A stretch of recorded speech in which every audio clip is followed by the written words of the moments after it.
Watchers in the fourth dimension. Taste the secret sauce of life.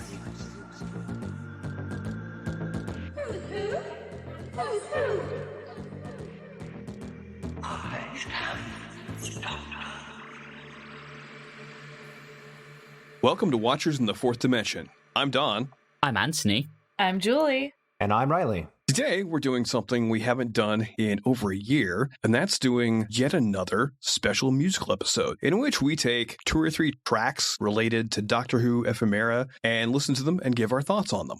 Our first track is Who is the Doctor, performed by Jon Pertwee, with lyrics and arrangement by Rupert Hine. This track was originally released in 1972, again in 1983, again in 1985, and finally, maybe for the last time, in 2014. Clearly a pretty popular bit of Doctor Who media. Interestingly enough, this originally was released on Purple Records, a record label that mainly just handled releases by Deep Purple. I was really hoping you were going to say that it was released on purple vinyl, like a special collector's colored edition. I would totally buy that. I would want one immediately, hands down. Purple's the best color. That would be pretty darn awesome. This track had its lyrics and arrangement by a gentleman named Rupert Hine. The lyrics part I was very surprised by because I thought they just recorded Jon Pertwee talking to himself on set. But no, actual lyrical composition. Rupert was a very prolific producer, songwriter, and singer. He produced albums for Rush, Tina Turner, Stevie Nicks, just to name a few. His list of producer credits is literally a mile long.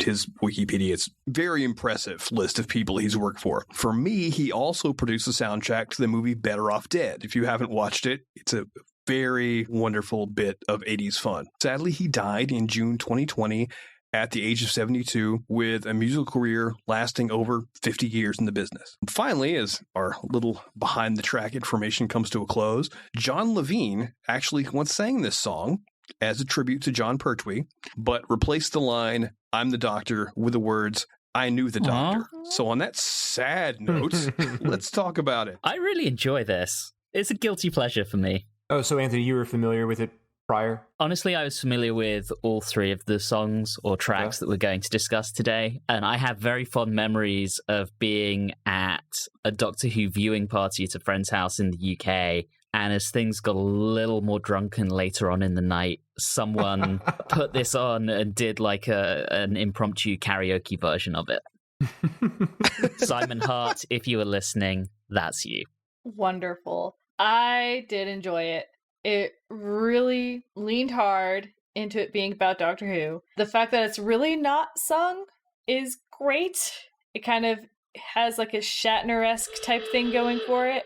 Well, Julie wins. Yeah, you beat me to it. I had a whole thing written up about that. Don and I actually had a text thread earlier today wondering who was going to mention Shatner first, and I had money on Riley. It's just because I started talking first. If you had just jumped in and started talking, I'm sure it would have come up faster. But really, it's pretty solid, and it's really encaptures Doctor Who better than, we'll say, the other song that's also on the list. That was actually going to be one of my questions. Which one of these tracks captured the essence of the Doctor? Oh, Who is the Doctor? Hands down. Neither of them are a Who's Doctor Who. Let's be honest there. That's very true. I did find that once you start looking at them, the lyrics don't make a whole lot of sense. No, they do not. But they do get the right feeling across. They sound great. They do. Words like metallic teeth begin their grind. Oof, oof, Jon Pertwee. I think this is just another, and I've made this comparison before, this is just another similarity between Shatner and Pertwee. And I just am wondering, does Pertwee have a version of Mr. Tambourine Man? Just like Shatner. So here's the thing. When Don and I were talking about this earlier, I did realize that Shatner's first album was in 1968. So this was a few years later. I'm wondering if there might have been some inspiration. And by the way, for everyone, if you did enjoy this kind of sci-fi spoken word, Shatner did another album later on in 2004 with Ben Folds, and it's actually very, very good. It's not just sci-fi. It kind of is spread out amongst a lot of different types of music, but it is spoken word, Shatner doing his thing, and he does a cover of Common People by Pulp, which is excellent. It's fantastic. Speaking of common people, and this might be something we want to cover the next time we do this, in the 2000s, British Telecom, BT, had a service where if you texted a landline, it would call the landline and have a voice actually read out the text. And for a while, they had Tom Baker as the voice. And someone literally texted the lyrics to common people, recorded it, and put it to the music. It was fantastic. It's probably out there somewhere on the internet. I used to have the MP3 of it. But yeah, it was good fun. That's amazing. I think we've covered how we feel about the lyrics and the delivery. What do we think about the arrangement of Delia's tune? Because they didn't use any bits of the original. It sounds like it belongs in the 70s. It's so synth heavy.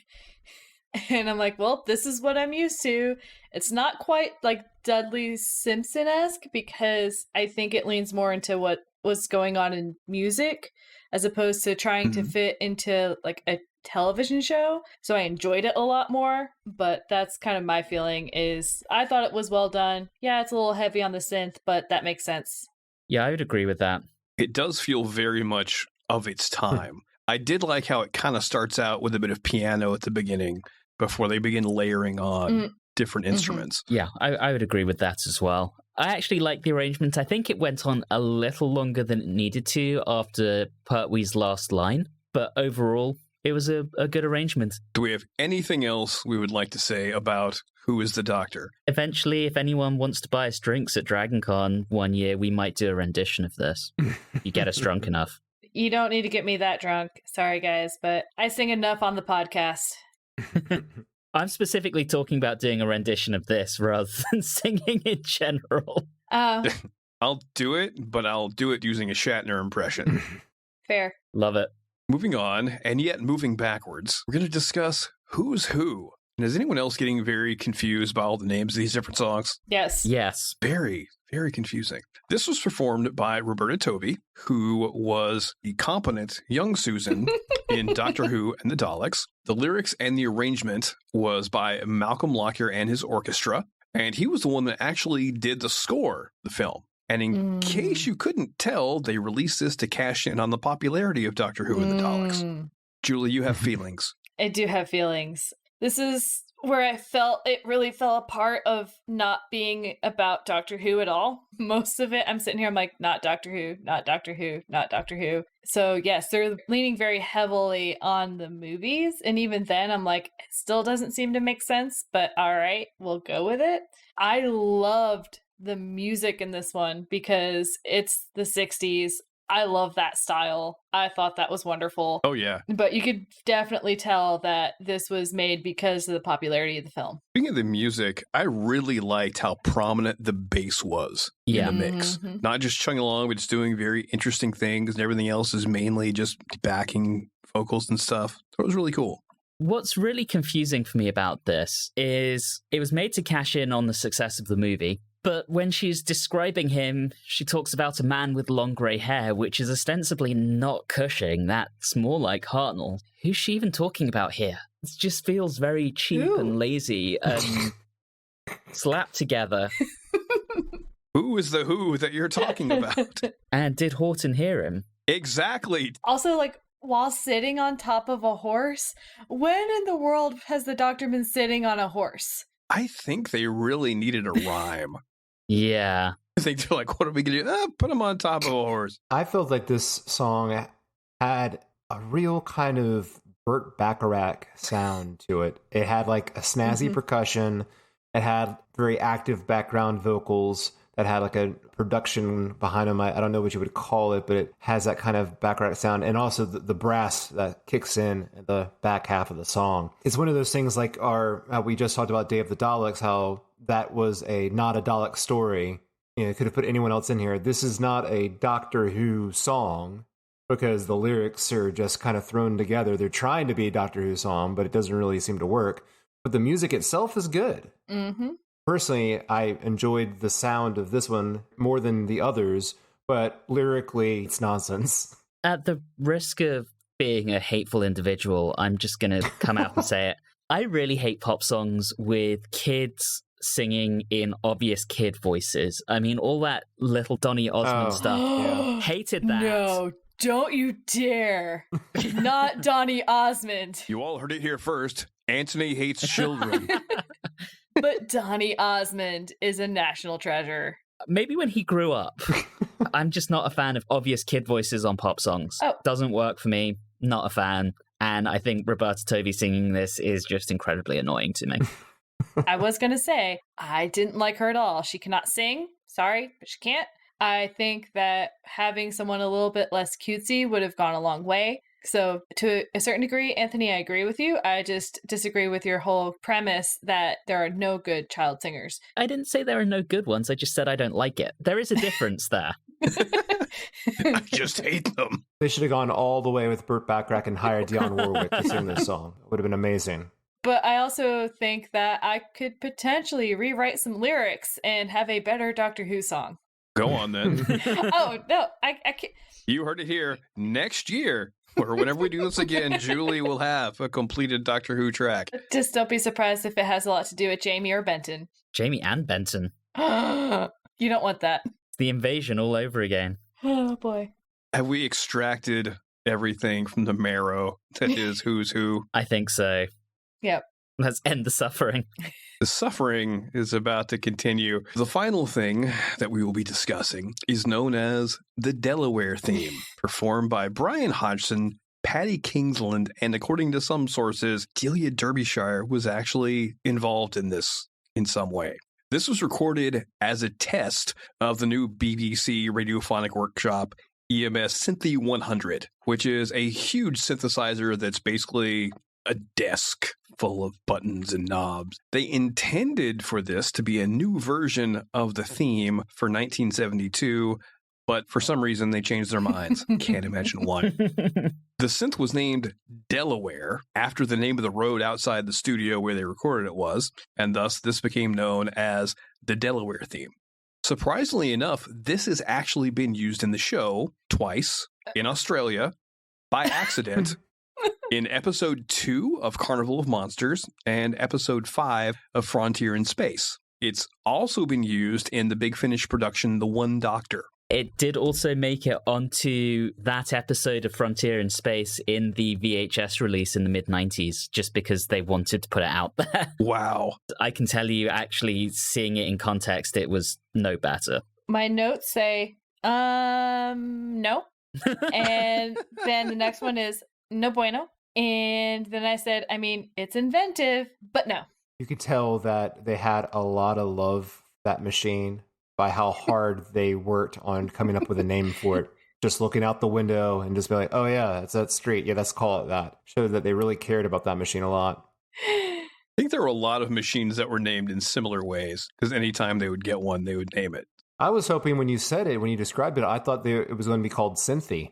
Yeah. Synthi the synthesizer. No, the Synthi's it's the name. There are a whole series of them made by a company called EMS. Well, then it should be Cynthia the Synthi.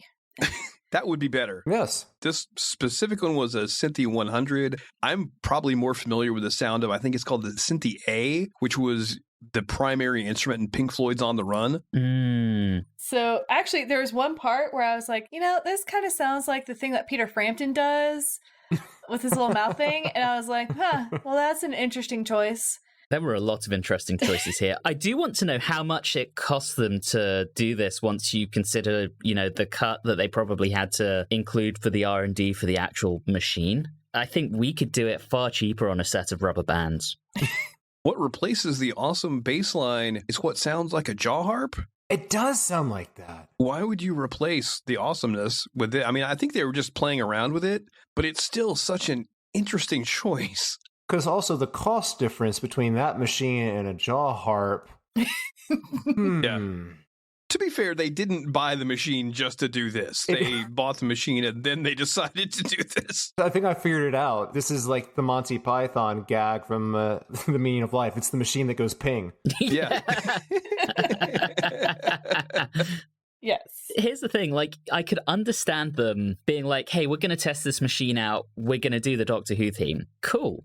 Who the hell decided it was a good idea to actually try and push ahead and use what they did with it. I can understand redoing some of the most popular TV themes as a test, but not so much deciding, let's actually use this. Yeah. Well, the thing is that if they wanted to do a revamp of the theme, they could have still used the machine and maybe just toned it down a little bit, and then it would be fine. But the fact that they were like, nope, this is the version that we want to try to actually get replaced. Oh, no, absolutely not. I think it's so bad that we don't actually see an actual proper revamp of the theme again until 1980 and season 18. Yeah. I think they were so scarred by it.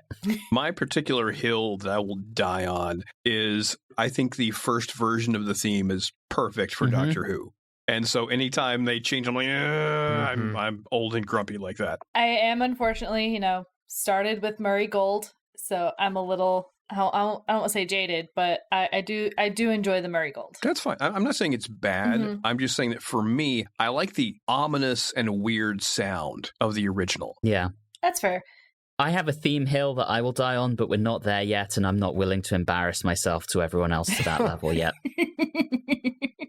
It better not be in the Chibnall era, because if it's in the Chibnall era, I will strangle It's not you. the Chibnall era. It's going to be the weird 70s one, isn't it? Or like 80s. Maybe. It's going to be Seventh Doctor's No version of comment the theme. at this time. No comment is a comment. He's saying, I will not be taking any further questions at this I time. can neither Thank you. confirm nor deny that at this point in time. Do we know what happened to the Delaware? Did it get decommissioned, or did it become sentient and try to kill everyone and they had to put it down? It might still be there. Okay. They're actually still fairly popular All right. amongst some vintage synth people. So yes, it still has an opportunity to become sentient, Riley. Good. Big Finish, if you're listening. Yeah, it'll have trouble sneaking up on people with that, jaw harp sound going on. The synthesizer itself actually gets used for the incidental music for a serial in season 9, so we've got that to look forward to. The Sea Devils. Yeah. Oh god, Julie's gonna love that one. I don't think it's a problem with the instrument itself. I just think that this arrangement and choice of sounds was interesting. I'll just put it that way. We'll see if you still have that perspective on it's not so much the actual machine after we've done the Sea Devils. I know good things have been done with this particular model of synth. I'm not saying that they put it to good use, considering what we've heard in some previous serials of how they inflict the synthesizer upon us. There. Oh no. Well, I think we've probably beaten this poor version of the theme into the ground. If it's your favorite version, please make sure to leave a comment. Thank you all very much for listening, and have a good one.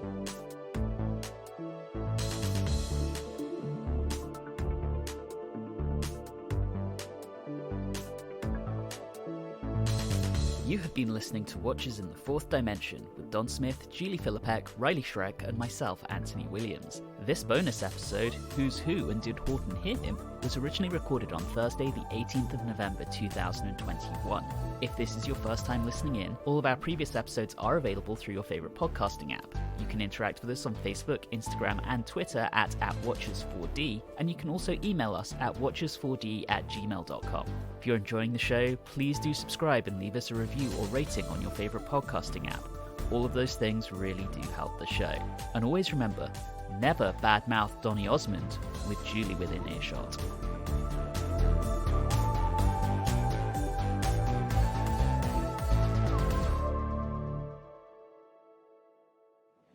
Go that way, really fast. If something gets in your way, turn.